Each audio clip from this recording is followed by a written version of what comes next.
हम्म, नमस्कार। आप सभी प्रतिभागियों का स्वागत है। और आज हम लोग बाल विकास एवं शिक्षण शास्त्र के अंतर्गत अधिगम जो टॉपिक पढ़ रहे हैं उसी में प्रमुख सिद्धांतों के बारे में आज देखेंगे।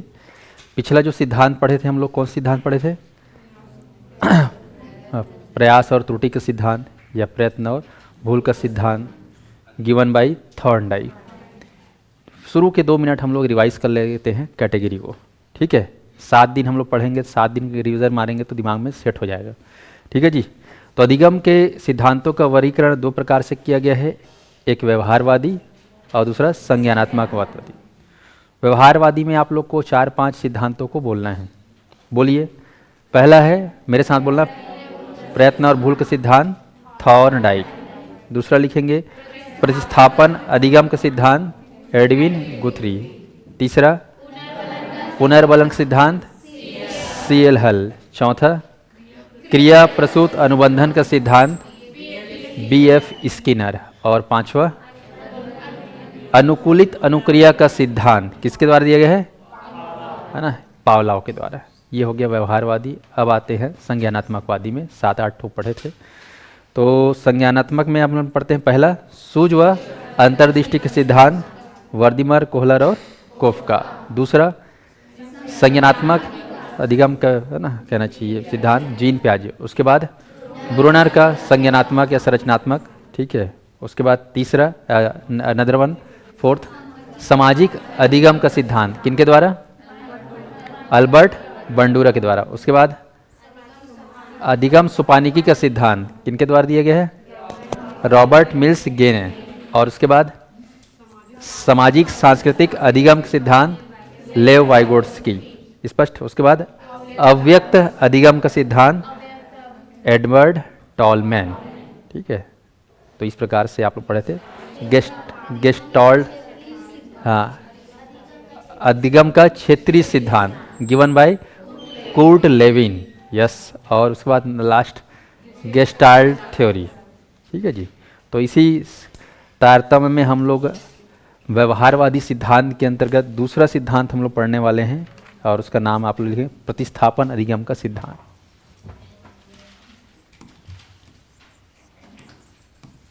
प्रतिस्थापन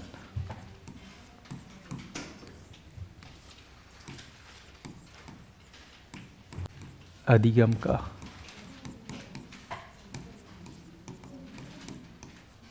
सिद्धांत।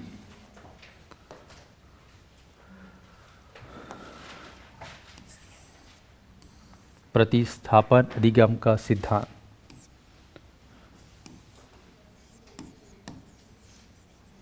थ्योरी ऑफ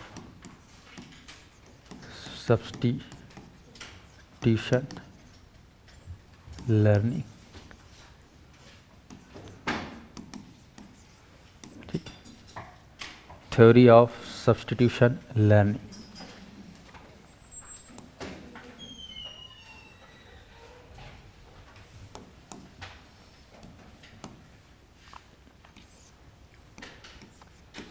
सामान्य परिचय।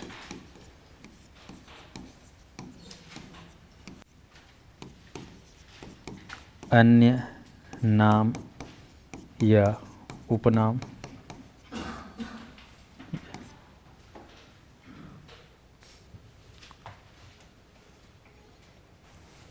प्रयोग,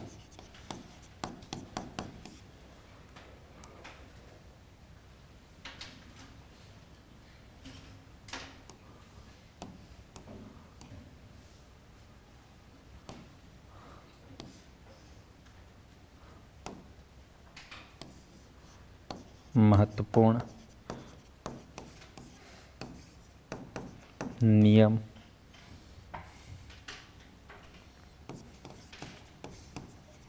विधियां, और आपने शैक्षणिक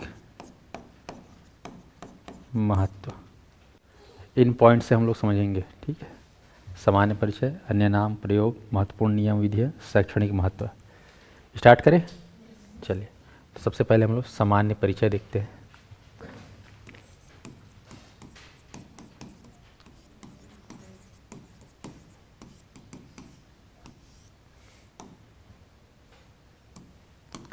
अधिगम का नाम क्या है? प्रतिस्थापन अधिगम का सिद्धांत। ठीक है, आपको ध्यान रखना है। अब इसके जनक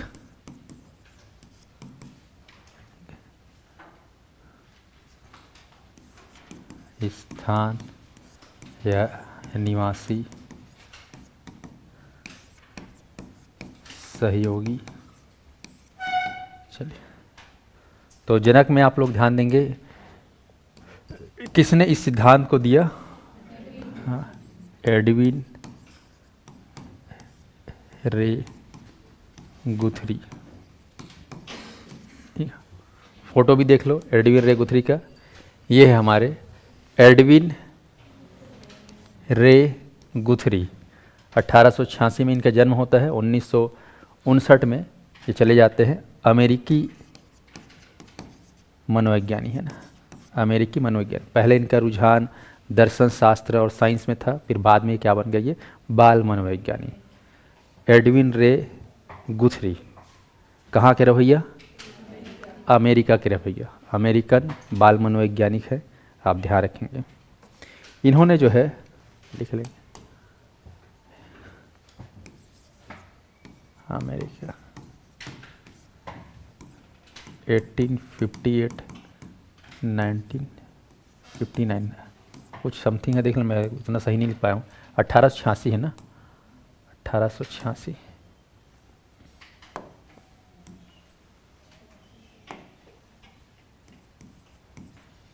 लगभग अमेरिका के। और इन्होंने जो है इस सिद्धांत को कब दिया?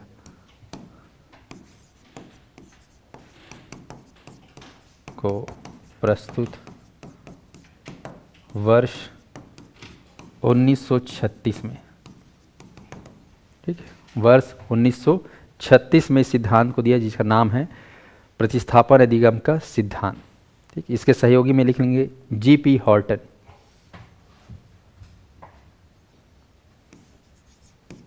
जीपी हॉर्टन, ये सहयोगी है, जीपी हॉर्टन। इनके सहयोग से इनका जो रिसर्च है वो पूरा हुआ। ऑनलाइन वाले लिख लो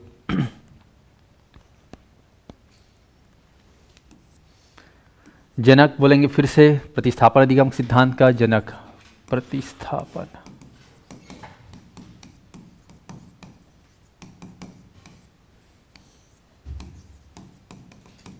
एडविन रे गुथरी। कहाँ के रहने वाले? हर अमेरिका, अमेरिकन मनोविज्ञान। सहयोगी कौन है? GP Horton. तो एडविन और हार्ट थोड़ा ध्यान रखना, एडविन में क्या ऐड कर देना? हार्ट को। ठीक है, इन्होंने सिद्धांत कब प्रस्तुत किया? 1936 में, ये आपको याद रखना है। अब आते हैं अन्य नाम में।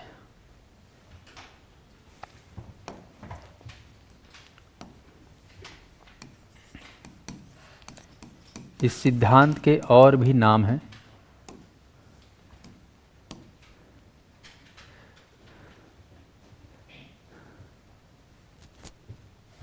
खास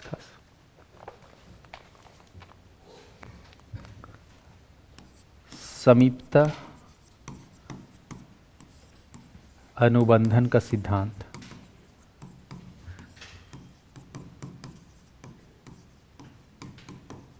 समीपता अनुबंधन का सिद्धांत, दैट इज वेरी इंपॉर्टेंट।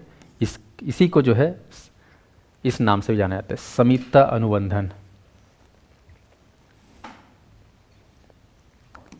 दूसरा, स्थापन्यता का सिद्धांत,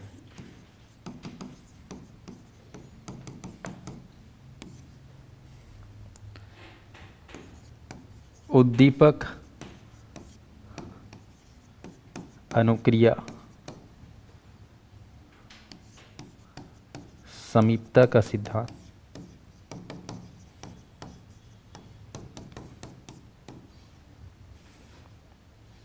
और चौथा है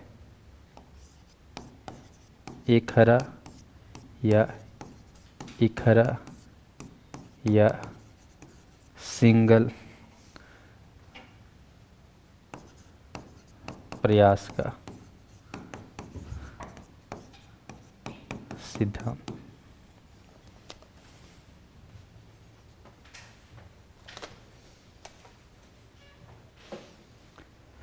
तो जितने भी अभ्यर्थी हैं इन नामों को भी याद रखिएगा, कभी कभी क्या पता कि उस नाम से ना दे के इस नाम से पूछ दे। जीवन का कोई भरोसा नहीं, उसी प्रकार से परीक्षा लेने वाले का भी कोई भरोसा नहीं।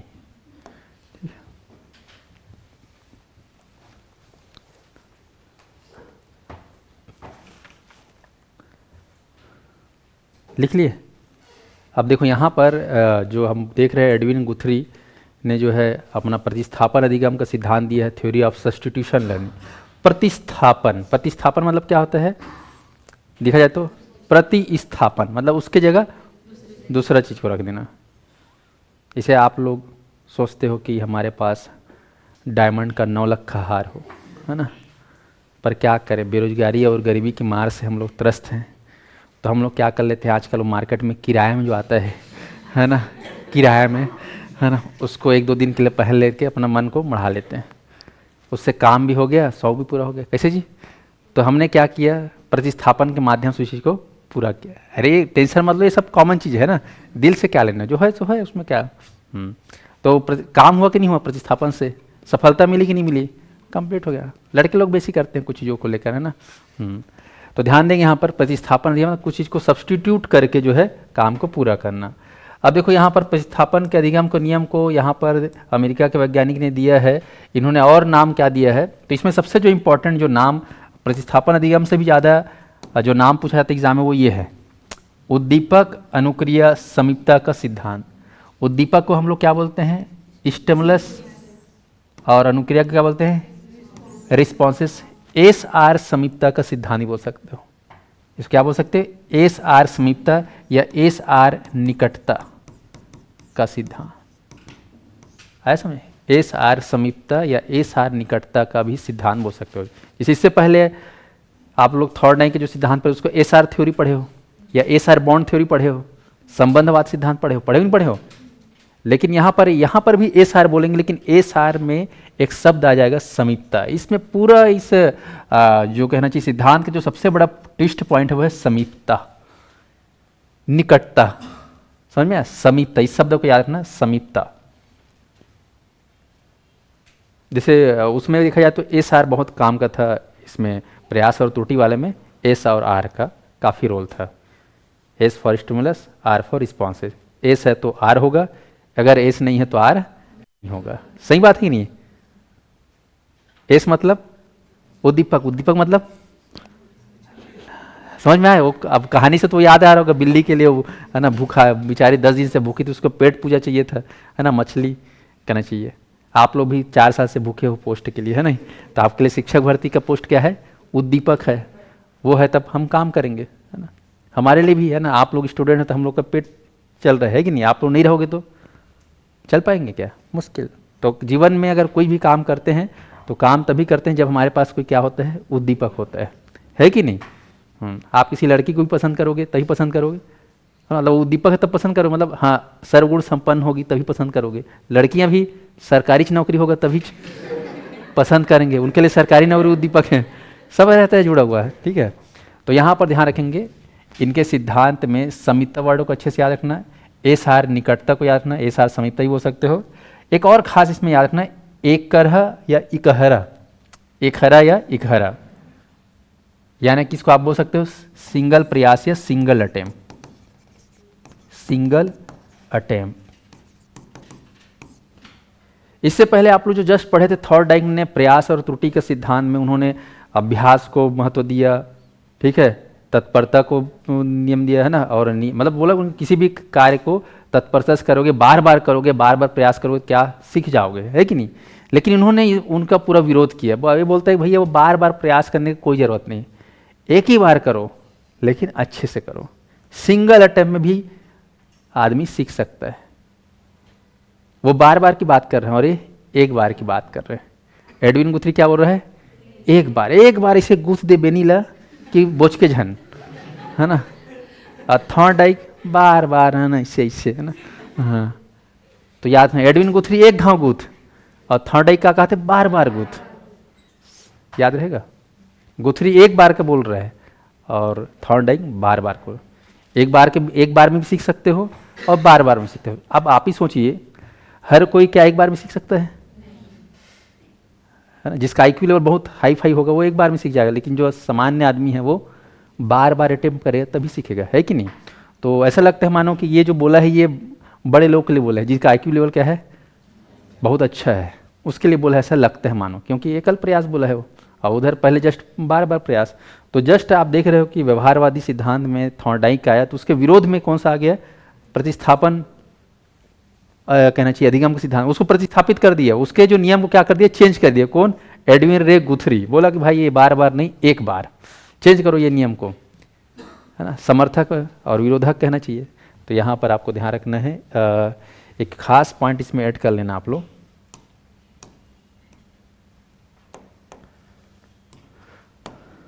नोट करके डाल देना। थॉर्नडाइक के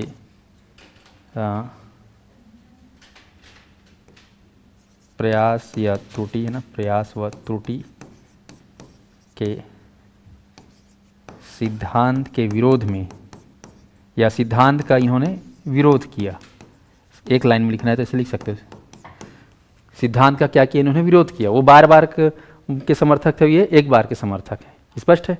तो आपसे पूछा जाएगा कि थॉर्नडाइक के सिद्धांत का किसने विरोध किया है उसी कैटेगरी में आ रहा है, परिवार उसी में आ रहा है, व्यवहारवादी में, लेकिन विरोध कर रहा है कौन? एडविन रे गुथरी। याद रहेगा? अच्छा, ऑनलाइन भी पढ़ने वाले इतने तो, अच्छा क्या पूछ रहे हो? थानेश्वरी एक बार पूछ लो, है ना? सर मैं कई बार पूछ चुकी हूँ, क्या क्या बोल रही है?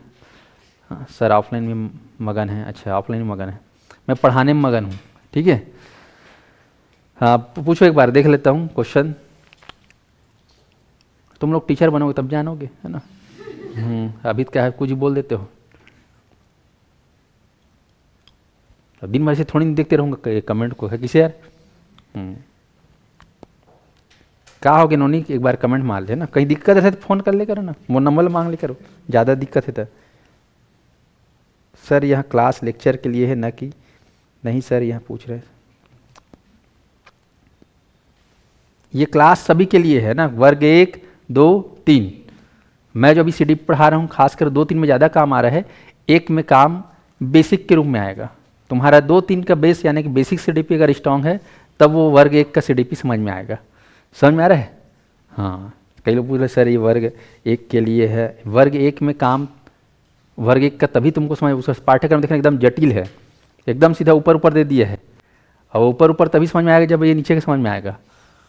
बाल विकास ही नहीं पता ढंग से काला तुम, हाँ बाल विकास को कर हाई लेवल समझ पाऊँ, इसलिए बेस इसको समझ जाओ। ये मेरा पूरा हो जाएगा इस महीने पूरा, तो अगले महीने से चालू हो जाएगा मेरा व्याख्याता का, ठीक है जी। चलिए धन्यवाद। तो थॉर्नडाइक ने जो विरोध किया है, आपको ध्यान रखना है, थॉर्नडाइक का विरोध किया है किसने? एडविन रे गुथरी। अब आगे बढ़ते हैं, तो पॉइंट समझ में आ गया। नाम जो है प्रतिस्थापन सिद्धांत को क्या बोल सकते हो?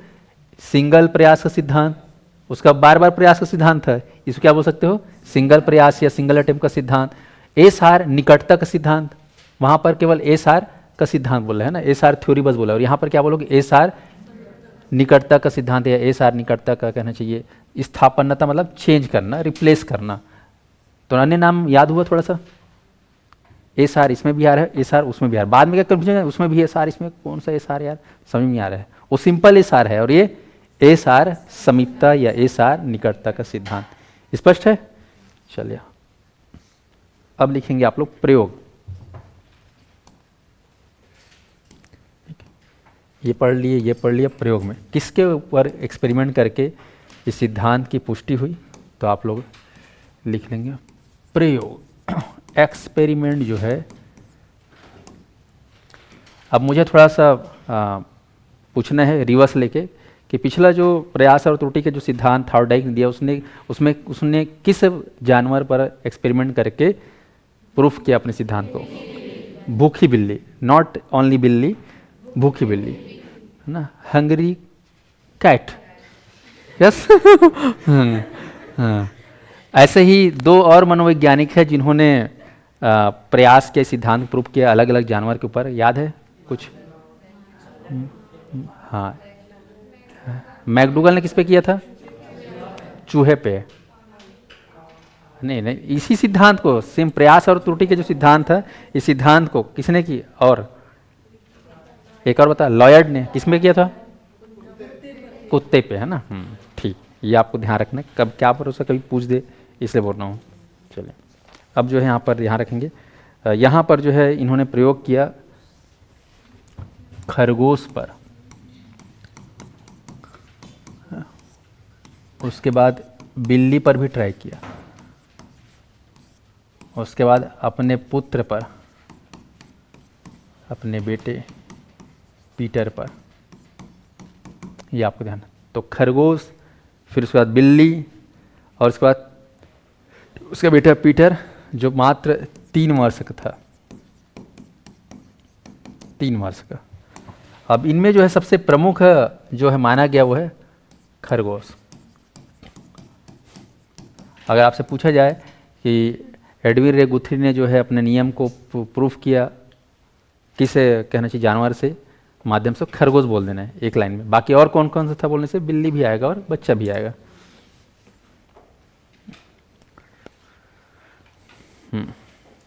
स्पष्ट हुआ ऑनलाइन वालों को? खरगोश, इससे पहले बिल्ली पढ़े थे ना, ये क्या है? खरगोश। ये भी बिल्ली पे किया था, ऐसा नहीं कि नहीं किया था, देखा सिक्किम बिल्ली में भी किया था, लेकिन थोड़ा नया करना है मेरे को रिसर्च, तो खरगोश पे भी किया। हो गया, तो ये था प्रयोग। अब आते हैं नियम। प्रयोग नियम।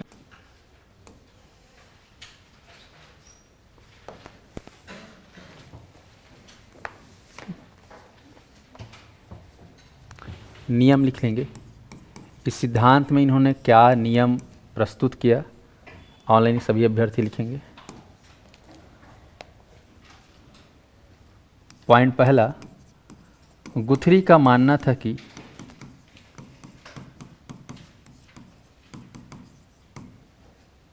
सीखने के लिए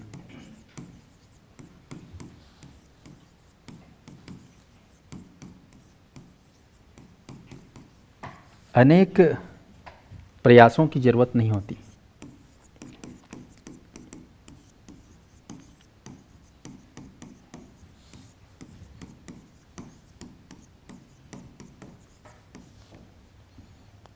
व्यक्ति चाहे तो एक ही प्रयास में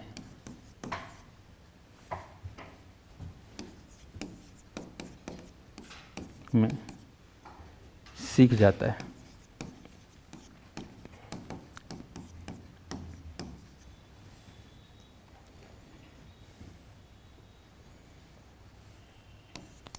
गुथरी का मत था। दूसरा पॉइंट कि केवल एक तत्व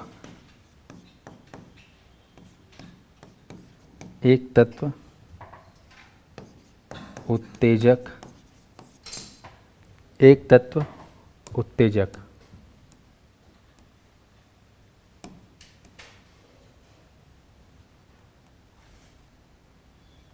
एवं प्रतिक्रिया के समय में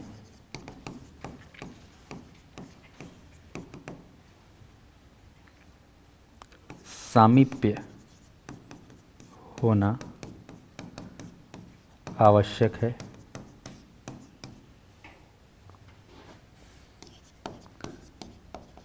सैद्धांतिक रूप से दोहराना आवश्यक नहीं।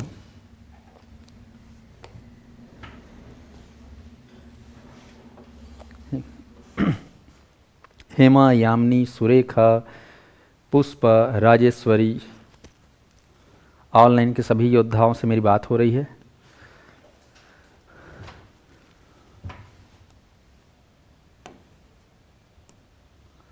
और लिखेंगे, लिख लिए? हाँ, नेक्स्ट पॉइंट, गुथरी के अनुसार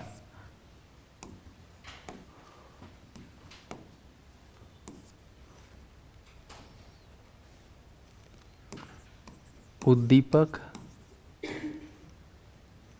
तथा अनुक्रिया के मध्य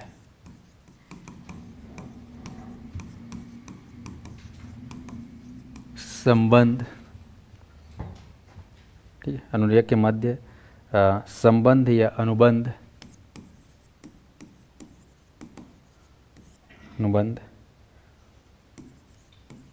पुनर्बलन के द्वारा नहीं बल्कि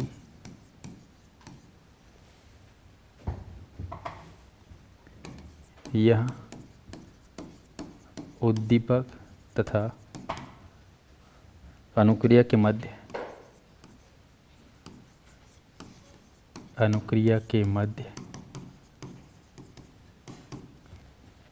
समीपता के आधार पर होता है।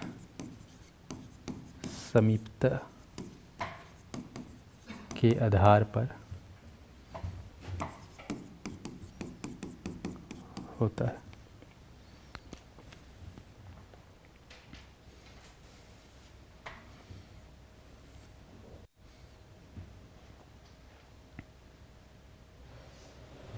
अगला पॉइंट लिख लेंगे, सीखना एक क्रिया है या प्रक्रिया जिसमें प्रतिक्रियाएं नवीन उत्तेजकों की तरफ अग्रसर होती है।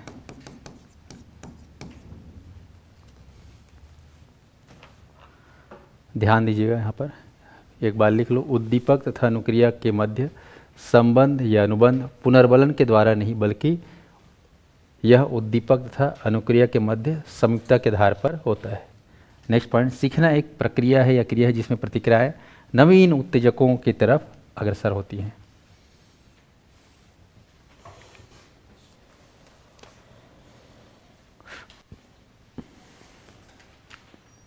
चलो अब ध्यान से समझो इसको।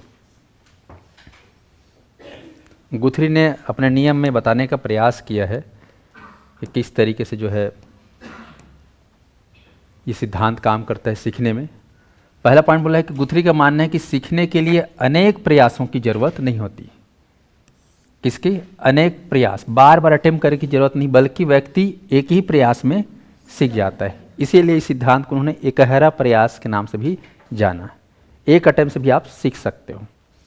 रीजन इसके पीछे उन्होंने बताया, गुथरी का कहना है कि केवल एक तत्व, वो एक तत्व क्या है? उत्तेजक।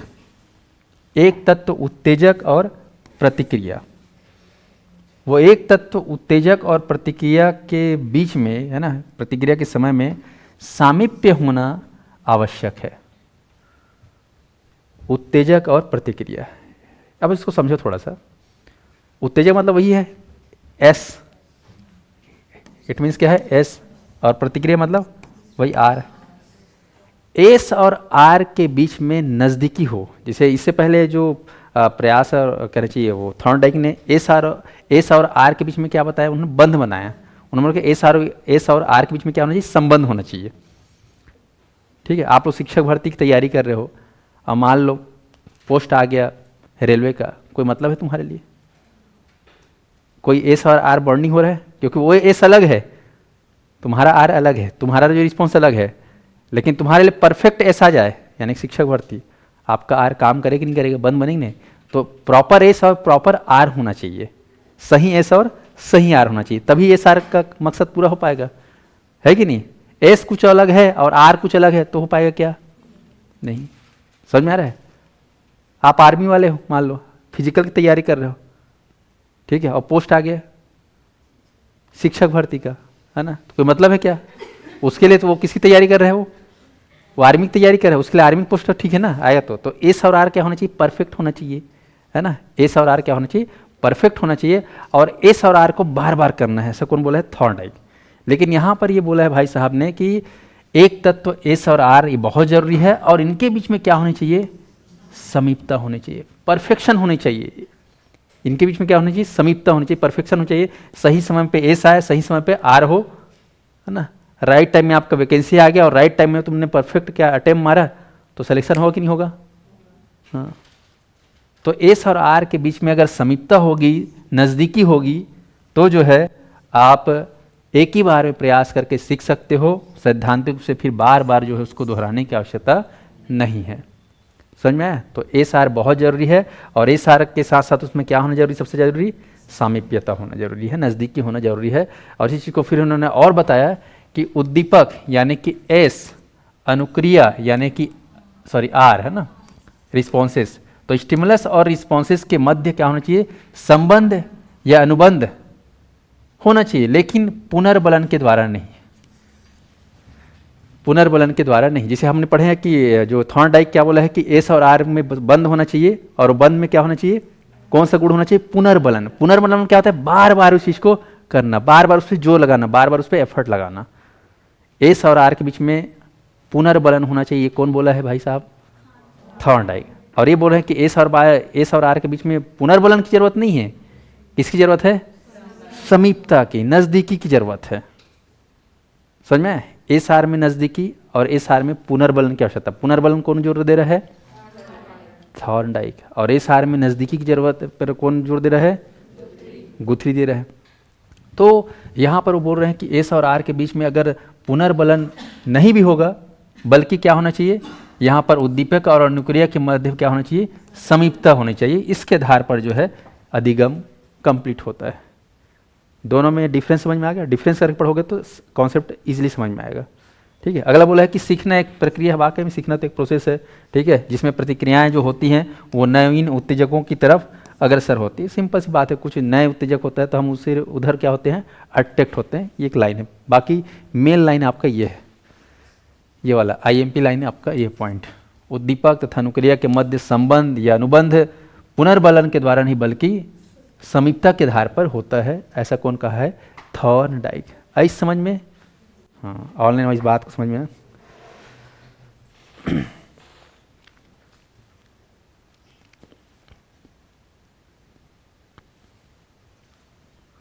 तो एक बार ऐसा पढ़ाई करो, एक बार ऐसा तैयारी करो कि फर्स्ट ही अटेम्प्ट में क्या हो जाए, क्लियर हो जाए। ये कौन कहा थे, एडविन गुथरी। और थॉर्नडाइक बोला जब तक नहीं होता है सिलेक्शन तो फिर तब तक पढ़ते रहो। ये कौन बोल रहा है, थॉर्नडाइक। सबके अपन अपन स्टाइल किसे, है ना।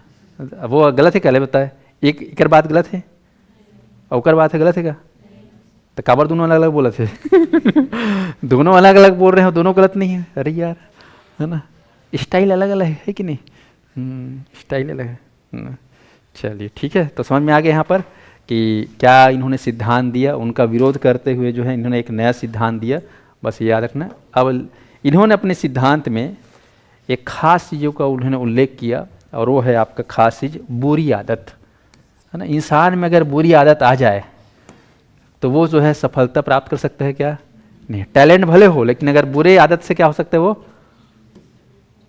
है ना, डिस्क्वालीफाई हो रहा है। टैलेंट उसका काम आएगा क्या, नहीं आएगा। इसलिए बुरी आदत को क्या करना है, दूर करना है। तो चलो इन्होंने बताया बुरी आदतों का, है ना,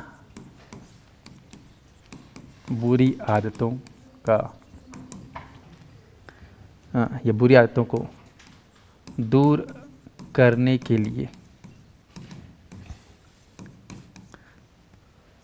3 विधियों का या 3 विधि का 3 विधि बताया। कौन से 3 विधि हैं, लिखते हैं।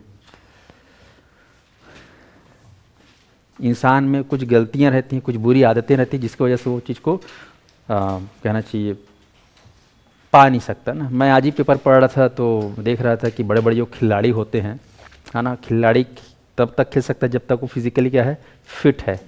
फिट नहीं है तो फिर खेल बाहर। और हमारे यहाँ देखियो, हमारे यहाँ क्रिकेट का ज़्यादा क्रेज़ है ना, क्रिकेट के खिलाड़ियों को सबसे ज़्यादा तवज्जो दिया जाता है, वो ज़्यादा हाईलाइट होता है, बाकी खेल के खिलाड़ियों को उतना ज़्यादा हम लोग जानते भी नहीं हैं। तो क्रिकेट में भी कौन फेमस है जानते हो अपने वर्तमान में? विराट कोहली, है कि नहीं? तो विराट कोहली के बारे में मैं पढ़ रहा था कि वो खाने पीने को लेकर बहुत ज़्यादा एहतियात बरतते हैं, है ना, ताकि उनका शरीर क्या है, फिट रहे, है ना। वो ऑयल चीज़ बिल्कुल नहीं खाते, ऑयल चीज़ नहीं खाते, मीठा चीज़ नहीं खाते, वो आर्टिफिशियल मीठा, समझ में? जैसे पपीता का मीठा अलग चीज़ है, जाम का मीठा अलग है, काजू का मीठा अलग है, लेकिन शक्कर वाला मीठा नहीं खाते, ऑयल नहीं खाते, मीठा नहीं खाते, तीखा नहीं खाते, चुच्चूर नहीं खाए। ये दे, अरे ते खाते काला हाँ, समझ में? तो ये तीन चीज़ को त्याग दिए है, मीठा, तीखा और ऑयली, और आप लोग ये तीन के बगैर रह नहीं सकते। और उसके पास पैसे कमी के खाने पीने का, लेकिन वो तीनों चीज़ नहीं खा रहा है। वैसे ही रोनाल्डो, फुटबॉल में जानते हो ना, क्रिस्टियानो रोनाल्डो, वो भी इन चीज़ों को नहीं खाता। मेस्सी जानते हो, मेस्सी, वो भी नहीं खाता। ये लोग, है ना, अलग चीज़ खाते हैं, मतलब खाने को लेकर एकदम ज़्यादा, मतलब वो, ठीक है। अब वो खा रहे थे तो बुराई हो गई, मतलब अब खाते तो जानते हो। अब रोहित शर्मा भी देखा सीखे, अरे यार मैं बहुत फूल रहा हूँ ना, तोन बड़ा हो जा रहा है, पेट बड़ा हो जा रहा है ना, मेरे को सेलेक्टर गंभीर गंभीर से देख रहा है, ऐसे करके मेरे को निकाल देगा कार्य करके। तो भी ये सब चीज़ को देखा सीखे में छोड़ दिया, तो भी 10 किलो उसका वजन घट गया, बोलते हैं। तो बुरी आदतें या जिससे हमारे अंदर बुराई आ रही है, अगर उनको दूर कर दें तो अपन क्या हो सकते हैं, बेस्ट हो सकते हैं। ये कौन बोल रहे हैं? एडविन गुथरी। तो सर खाते पीते क्या है ना, हरी सब्जी, है ना, सलाद, ठीक है, प्रोटीन्स, नेचुरल प्रोटीन्स, ये सब खाते हैं वो लोग, समझ में आया? हाँ।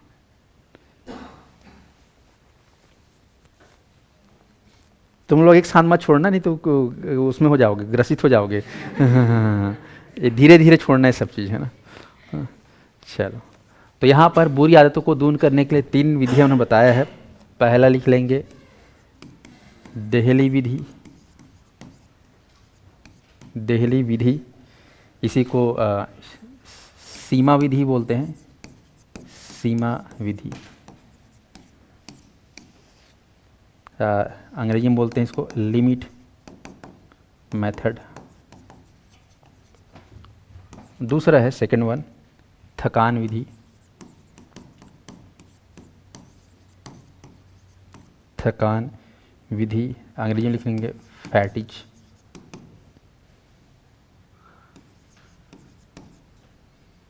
मेथड।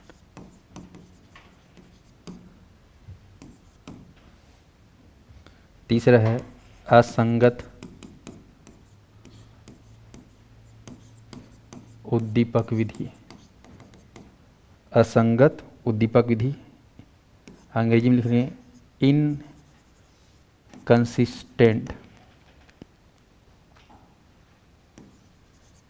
Inconsistent stimulus method.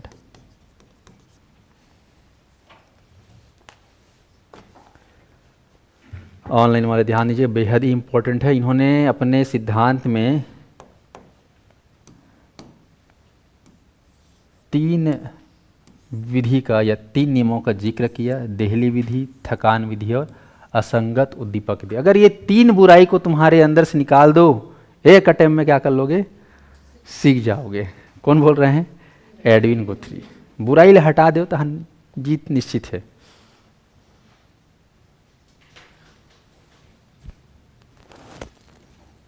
ये क्या कहा थे इस ऑनलाइन वाले लिखा है, लाइफ में टेस्ट ही बेस्ट है सर, बाकी सब वेस्ट है। हाँ, अरे है ना, ये मन पक्का, ये मन टमाटर चटनी, आमा चटनी, चाट गुपचुप वाला कैटेगरी हरे। हाँ।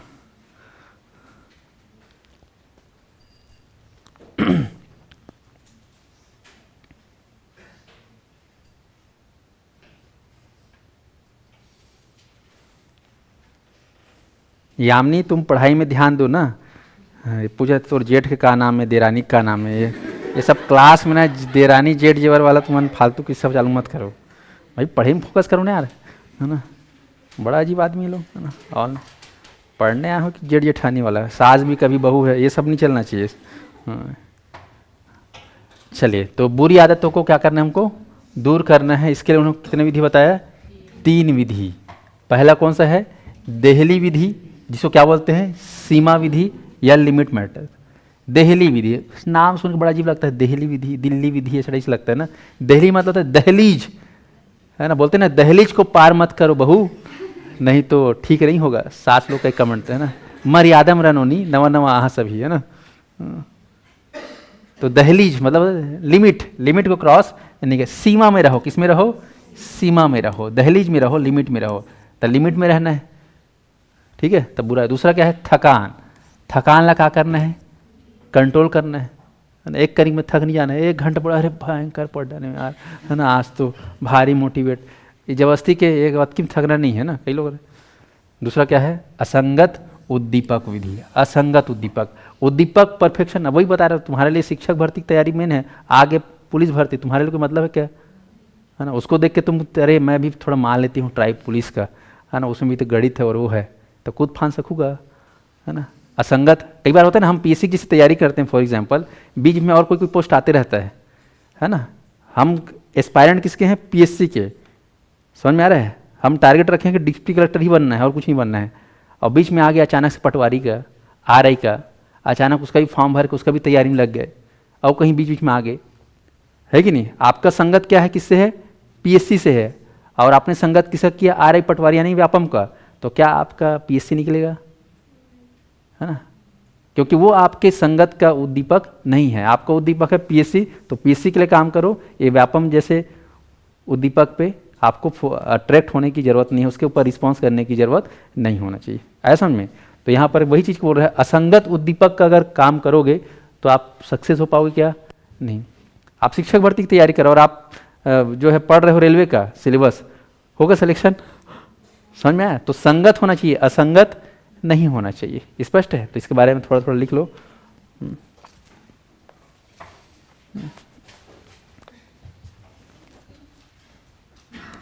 इसको अंग्रेजी में और बोलते हैं थ्रेशोल्ड मेथड। थ्रेशोल्ड मेथड, इसके बारे में कुछ बातें लिख लीजिए छोटे छोटे। मैं कॉलम बना दे रहा हूँ, आप लोग डिटेल में लिख देना, बन जाएगा 1 बाय 1। मैं यहाँ पर सीधा कॉलम में लिख दे रहा हूँ। ऑनलाइन वालों को समझ में आ रहा है यहाँ तक? राजेश्वरी, सोनिया, ओके ओके, लिखेंगे। इस विधि में, सॉरी,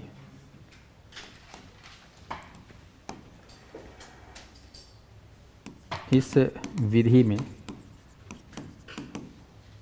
उद्दीपक की तीव्रता, उद्दीपक मतलब स्टिमुलस की तीव्रता को कम करके धीरे धीरे बढ़ाया जाता है। इसका प्रयोग, सीमा विधि का प्रयोग बालक में भय, क्रोध जैसे संवेगात्मक अनुक्रिया को, इसका प्रयोग बालक में भय, क्रोध जैसे संवेगात्मक अनुक्रिया को या रिस्पॉन्स को कम करने में किया जाता है, कम करने में किया जाता है। Very very important. हम क्या कर रहे हैं यहाँ पर? इस विधि में उद्दीपक की तीव्रता को कम करके धीरे धीरे बढ़ा रहे हैं।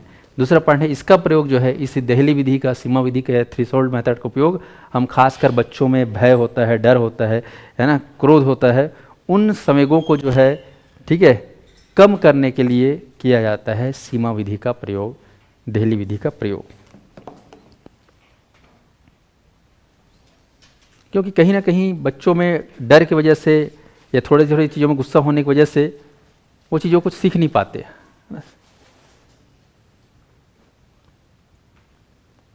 तो बच्चों में डर होना चाहिए क्या?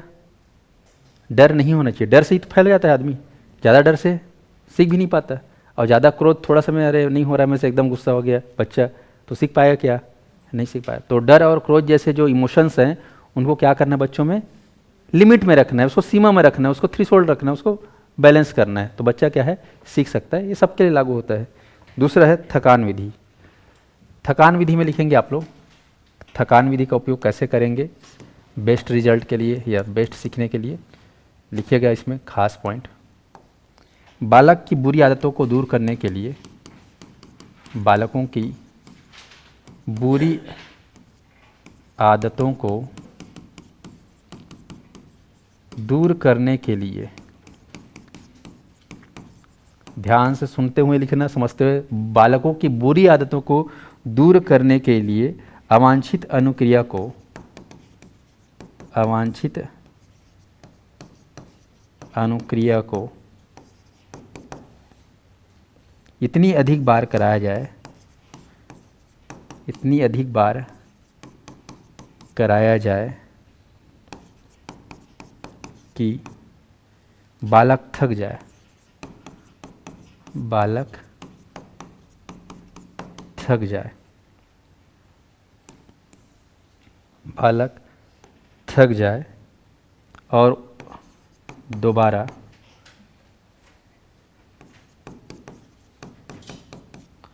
उस क्रिया को या अनुक्रिया को, दोबारा उस क्रिया को करने का भाव समाप्त हो जाए।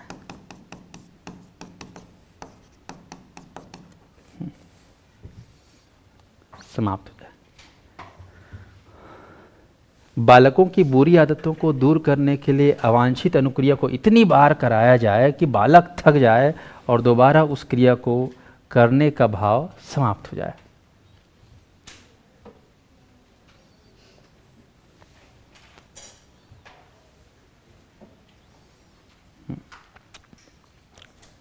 समझ में आ गया? अब इसको प्रैक्टिकली समझिए, है कि नहीं, कि अगर मान लो यहाँ पर बुराई को दूर करना है तो आप थकान विधि का उपयोग करिए। बुराई को दूर करना है तो थकान विधि का उपयोग करिए। जैसे कि आप लोग सिंपल सी बात करें, कई बच्चों को बहुत मीठा खाने का मन होता है नहीं? जैसे आप ही लोग को बचपन में सोन पापड़ी खाने का बहुत मन हुआ रहा होगा, या फिर दूध पाउडर। अच्छा, ज़्यादा और कुछ बताओ, क्या खाने का मन था बचपन में? गुड़ा कुकर? अच्छा, कुछ अलग चीज़ बताओ, है ना? आइसक्रीम, है ना? आइसक्रीम, ठीक है। ये तो कुछ चीज़ करने का बहुत मन था, है ना? अब आप लोग क्या करते थे? मेरा भी एक ऐसे ही अप्रोच था। मैं जैसे कि मेरे को सोन पापड़ी बहुत पसंद था, तो मैं क्या करता था, कोई आदत को अगर ख़त्म कर तो उसको इतना खा लो कि खाने का उसके जो मन है वो भर जाए, मन भर जाए, है ना? मन भर जाए। और मन भर जाता है फिर और होता है कि जैसे आप लोग खाना खाते हो पेट भर यहाँ तक, है ना, फिर उसके बाद उस भात और सब्जी को और खाने का मन करता है क्या? नहीं। मतलब इतना खा लो या इतना कर लो उस चीज़ को, तो उस चीज़ में उबान आ जाए, उस चीज़ से उबान आ जाए, उस चीज़ में थक जाओ, तो फिर उसके प्रति लालसा होगी क्या? नहीं होगी। तो यहाँ पर आपको ध्यान रखना है कि बालकों की बुरी आदतों को दूर करना है, तो जो गलत चीज़ कर रहा है उस गलत चीज़ को इतना करवा ले, है ना, इतना करवा दे कि वो बच्चा को समझ में आ जाए कि ये चीज़ क्या है, गलत है। अब इसके कई उदाहरण हैं। जैसे कई लोग पीने में इंटरेस्ट रहते हैं, उसको इतना पिला दो ससुरे को, है ना कि समझ में आ रहा है? ऐसे कोई भी चीज़ को इतना करा दो कि वो उसका मन उससे भर जाए, उब जाए। स्पष्ट है? तो उससे क्या हो जाएगा? थकान आ जाए। थकान आ जाएगा तो आदमी क्या है, उस चीज़ को, बुराई को क्या कर देगा? वो छोड़ देगा, त्याग देगा। स्पष्ट है? समझ हो गया क्या? अच्छा, चलिए, तो लास्ट है इसका विधि, असंगत उद्दीपक विधि। इसको लिख लेंगे, परस्पर। समझ में आया कि नहीं आया जी? जहाँ पे समझ में नहीं आया बता देना। परस्पर विरोधी उद्दीपन विधि भी कहा जाता है।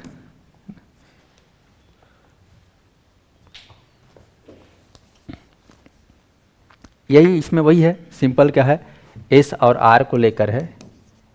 एस और आर के बीच में अगर सही संबंध है या सही एस है और सही आर है, ठीक है, तब ठीक है, और असंगत होगा तो क्या हो जाएगा, करने का मन नहीं होगा, ठीक है, तो वो बुराई करने का मन नहीं होगा। इस विधि में अवांछित अनुक्रिया उत्पन्न करने वाले उद्दीपक के साथ वांछित अनुक्रिया को उत्पन्न करने वाले उद्दीपक को प्रस्तुत किया जाता है, ठीक है, मिस बैलेंस करने की कोशिश किया जाता है तो वो चीज़ क्या है, बैलेंस हो जाता है। तो ये 3 ठोक याद रखना, ये एग्जाम में कई बार पूछा गया है कि देहली विधि, थकान विधि, असंगत उद्दीपक विधि के माध्यम से जो है बुराइयों को दूर करने की जो विधि है वो किसके द्वारा बताया गया है, तो आप लोग याद रखना है एडविन गुथरी, ओके। और इस सिद्धांत के कुछ और भी 2-4 नियम हैं, कल इसको मैं पूरा कर दूंगा, ये लगभग पूरा हो गया है, एडविन गुथरी का पूरा रूल पूरा हो गया, बस एक लाइन और लिखवा दूंगा, टाइम की चूँकि ओवर हो गया है, नेक्स्ट क्लास है, आप लोग ध्यान रखना है। बाकी समझ में आ गया ना, प्रतिस्थापन विधि किसका विरोध किया है, कौन से नियम को इन्होंने जो है विरोध किया है, ये आप लोग को समझ में आ जाना चाहिए। एडविन गुथरी का पूरा दृष्टांत देख लेना। चले तो आज क्लास ओवर, जितने विद्यार्थी हैं सभी लोग अच्छे से रिवाइज करते रहना की पॉइंट को, कल हम लोग नए सिद्धांत के बारे में पढ़ेंगे, ठीक है जी। चलिए धन्यवाद।